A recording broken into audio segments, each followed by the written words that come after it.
Hello student, आप सभी कैसे हैं। तो आज मैं आपके लिए नादान दोस्त के सॉल्यूशन शब्दार्थ प्रश्नोत्तर लेकर आई हूँ। NCERT solution class 6।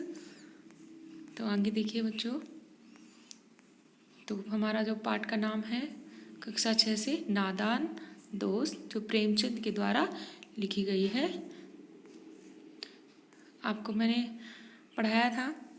आगे देखिए बच्चों।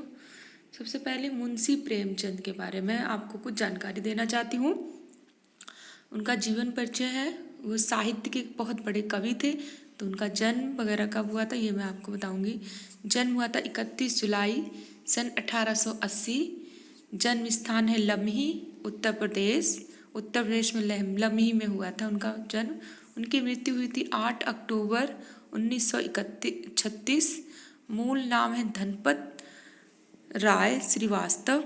उर्दू साहित्य नाम है इनका नवाब राय।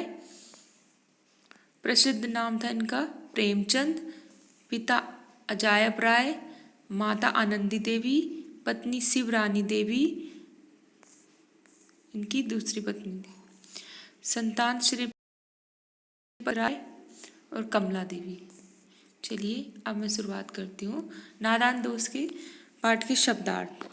कार्निश। कार्निश मैंने आपको बोला था बच्चों, कार्निश है दीवार के ऊपर आगे बढ़ा हुआ भाग, जो दीवार की कंगनी बोलते हैं। शुद्ध, शुद्ध मतलब ध्यान। पेचीदा, पेचीदा मतलब होता है कठिन, जटिल, मुश्किल। अधीर, अधीर मतलब होता है बहुत धैर्य से, जिसमें धैर्य धीरज ना हो।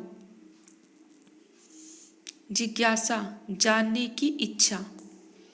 हिकमत मैंने आपको बताया था पाठ में भी, उपाय। सुराग, छेद। उधेड़ बुन, सोच विचार। एकाएक, अचानक। ताकना, देखना।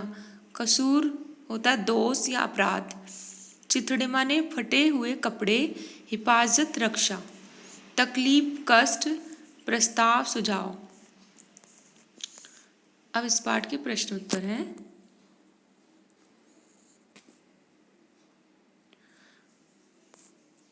पहला प्रश्न, अंडों के बारे में केशव और श्यामा के मन में किस तरह के सवाल उठते थे। वे आपस ही में सवाल जवाब करके अपने दिल को तसल्ली क्यों दिया करते थे। तो आंसर है बच्चों, केशव और श्यामा के मन में अंडों को देखकर सवाल उठते कि अंडे कितने बड़े होंगे, कितने और किस रंग के होंगे, क्या खाते होंगे और उनमें से बच्चे कैसे निकलेंगे। उनके सवालों का जवाब देने वाले उनके माता पिता बहुत व्यस्त थे। माँ घर के कामों में और पिताजी पढ़ने लिखने में। उनकी जिज्ञासाओं को मिटाने वाला कोई नहीं था। मतलब उनकी जानने की जो इच्छा होती है उनको मिटाने वाला कोई नहीं था। इसलिए दोनों आपस में ही सवाल जवाब करके खुद को तसल्ली दिया करते थे। नेक्स्ट क्वेश्चन है, केशव ने श्यामा से चिथड़े, टोकरी और दाना पानी मंगवा कर कार्निश पर क्यों रखे थे। केशव और श्यामा ने सोचा कि अंडों में से बच्चे निकल आए होंगे तो चिड़िया इतना दाना कहाँ से लाएगी कि सब बच्चों का पेट भर सके। बच्चों को धूप भी लगती होगी और बेचारे प्यास के मारे तड़पते होंगे। यही सब सोचकर उन दोनों ने टोकरी, कपड़ा और दाना पानी लाकर कार्निश पर रख दिया। केशव और श्यामा ने चिड़िया के अंडों की रक्षा की या नादानी। केशव और श्यामा ने अंडे उठाकर गद्दी पर रख दिए थे। उन्होंने सोचा इससे अंडे सुरक्षित रहेंगे, लेकिन वे नहीं जानते थे कि चिड़िया के अंडे छूने से गंदे हो जाते हैं और फिर चिड़िया उन्हें सेती नहीं है। चिड़िया ने उन अंडों को गिरा दिया और नादानी में केशव से यह पाप हो गया। अब कहानी से देखिए क्वेश्चन क्या है। केशव और श्यामा ने अंडों के बारे में क्या क्या अनुमान लगाए। यदि उस जगह तुम होते तो क्या अनुमान लगाते और क्या करते। उन उत्तर है, उनकी चिंता थी कि चिड़ियों के लिए इतना सारा खाना कहाँ मिलेगा और नहीं मिला तो भूखे मर जाएंगे।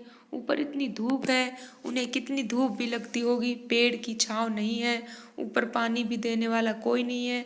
हम होते तो हम अनुमान लगाते कि कोई जानवर या अन्य हिंसक चीज़ उसके आसपास भी न भटके। मैं इसका प्रयास करता हूँ। हम अंडों के साथ छेड़छाड़ नहीं करते। चिड़ियों के लिए दाना हम कॉर्निस पर रखने की जगह नहीं, नीचे ज़मीन पर बिखेर देते। माँ के सोते ही केशव और श्यामा दोपहर में बाहर क्यों निकल आए? माँ के पूछने पर भी दोनों में से किसी ने किवाड़ खोलकर दोपहर में बाहर निकलने का कारण क्यों नहीं बताया? माँ के सुलाने के बाद भी दोनों सोने की ढोंग किए लेटे थे। जब उन्हें पूरा विश्वास हो गया कि माँ सो चुकी है तो चुपके से दोनों बाहर निकले। अंडे और चिड़ियों के घोंसलों को सुरक्षित खाना देखने के लिए निकले थे। माँ के पूछने पर उन्होंने झूठ इसलिए बोला क्योंकि उन्हें डांट या पिटाई लगने का डर था। केशव और श्यामा ने अंडों के बारे में क्या क्या अनुमान लगाए? यदि उस जगह तुम होते तो क्या अनुमान लगाते और क्या करते? यह बच्चों आप भी सोचिएगा।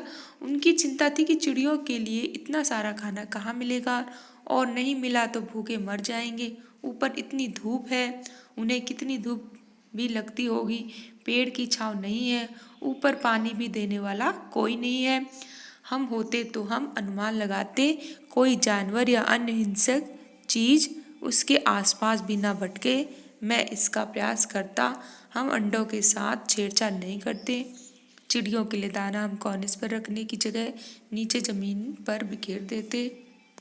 इस तरह के प्रयास करते। माँ के सोते ही केशव और श्यामा दोपहर से बाहर क्यों निकल आए? माँ के पूछने पर भी दोनों में से किसी ने किवाड़ खोलकर दोपहर में बाहर निकलने का कारण क्यों नहीं बताया? माँ के सुलाने के बाद भी दोनों सोने के ढोंग किए लेटे थे। जब उन्हें पूरा विश्वास हो गया कि माँ सो चुकी है तो चुपके से दोनों बाहर निकले। अंडे और चिड़ियों के घोंसले को सुरक्षित और खाना देने के लिए निकले थे। माँ के पूछने पर उन्होंने झूठ इसलिए बोला क्योंकि उन्हें डांट या पिटाई लगने का डर था।